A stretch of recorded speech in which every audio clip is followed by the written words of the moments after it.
दोस्तों, मैं अधिवक्ता शिविका जैन चैनल साहित्यिक जुनून में आप सभी का स्वागत करती हूँ। तो दोस्तों, आज मैं बात करने वाली हूँ directive principle of state policy के बारे में।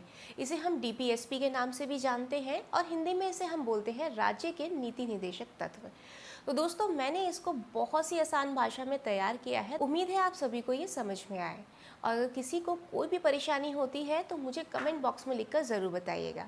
तो चलिए जल्दी से शुरू करते हैं। तो सबसे पहले ये जान लेते हैं कि डीपीएसपी को भारत के संविधान में कहाँ से लाया गया है। तो इसे लाया गया आयरलैंड से। और आयरलैंड ने कहाँ से कॉपी किया? आयरलैंड ने कॉपी किया स्पेन से। तो स्पेन कहाँ से लाया होगा? स्पेन का ये खुद का बनाया हुआ है। तो हमारे भारत के संविधान में इसे अनुच्छेद 36 से 51 तक में भाग 4 में रखा गया है, जो कहता है कि जब भी राज्य कोई नियम कानून बनाएगा तो उसे डीपीएसपी में जितने भी अधिकार दिए हुए हैं उसे ध्यान में रखकर बनाने होंगे। परंतु किसी कारणवश अगर वो लागू नहीं हो पाते, उनमें से कोई भी अधिकार लागू नहीं हो पाता या किसी भी अधिकार का पालन नहीं किया जाता, तो इससे जुड़े सभी वाद न्यायालय में परिवर्तनीय नहीं होंगे। मतलब कि ये not enforceable in the court of law. मतलब इसे हम चुनौती नहीं दे सकते और स्टेट को बाध्य नहीं बना सकते। यानी कि हम स्टेट को बाध्य नहीं कर सकते ये कह के कि हमारे इस अधिकार का हनन हुआ है और आपको ऐसा करना होगा। इसका मतलब ये हुआ कि हम कोर्ट में चुनौती नहीं दे सकते इस चीज़ को लेकर। तो जो ये डीपीएसपी है ये राज्य के दायित्व को दर्शाता है। और दायित्व क्या है? सामाजिक, आर्थिक और राजनीतिक न्याय करना। यानी कि ये जो डीपीएसपी है इसका जो मेन मोटो है, इसका जो उद्देश्य है वो ये है कि सोशल वेलफेयर यानी कि लोक कल्याण करना। लोक कल्याण वो कैसे करेगा? सामाजिक तौर पे, सामाजिक न्याय करके। सामाजिक न्याय कैसे होगा? जैसे कि कुछ पिछड़े लोगों को कुछ छूट प्रदान कर दी।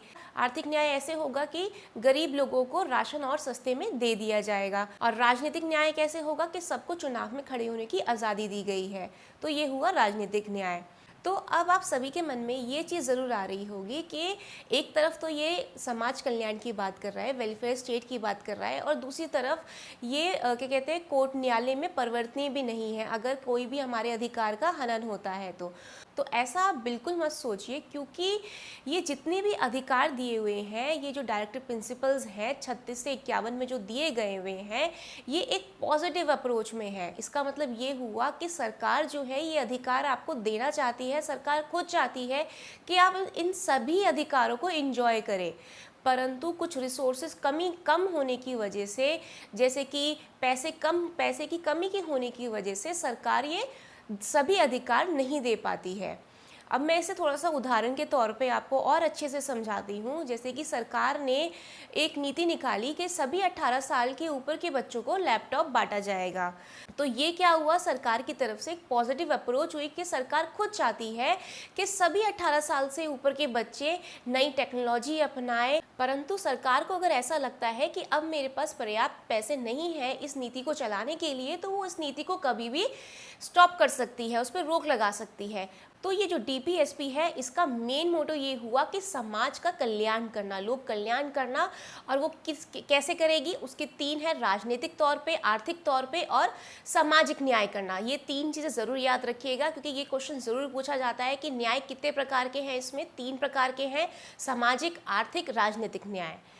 अब डीपीएसपी के बारे में थोड़ा सा इतिहास भी देख लेते हैं। आप सभी जानते हैं बीएन राव जी एक सलाहकार थे। उन्होंने ये सलाह दी कि हमारे संविधान में 2 प्रकार के मौलिक अधिकार रखे जाएं। पहला तो वो हो जो तुरंत लागू हो और जो न्यायालय में परिवर्तनीय भी हो, और दूसरा वो हो जो धीरे धीरे राज्य द्वारा लागू किए जाएं।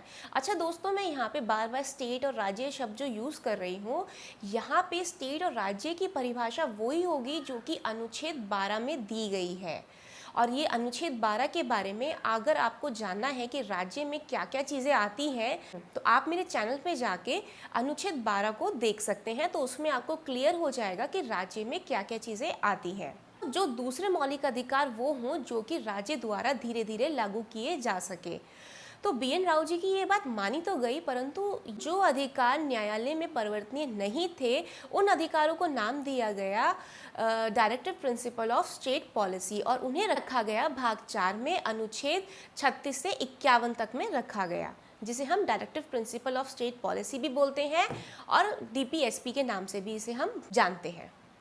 और दोस्तों सबसे ज़रूरी बात कि DPSP में जितने भी अनुच्छेद रखे गए हैं वे 3 प्रकार के हैं। पहला तो है समाजवादी, दूसरा है गांधीवादी, तीसरा है उदारवादी। ये मैं आपको इसलिए बता रही हूँ कि एग्जाम पॉइंट ऑफ व्यू में ये आपके लिए मददगार रहेगा कि ज़्यादातर ये क्वेश्चन ज़रूर पूछा जाता है। तो दोस्तों आज के लिए इतना ही। उम्मीद करती हूँ आपको ये वीडियो पसंद आया होगा। अगर पसंद आया तो उसे लाइक, सब्सक्राइब, शेयर ज़रूर करिएगा। जय हिंद, जय भारत।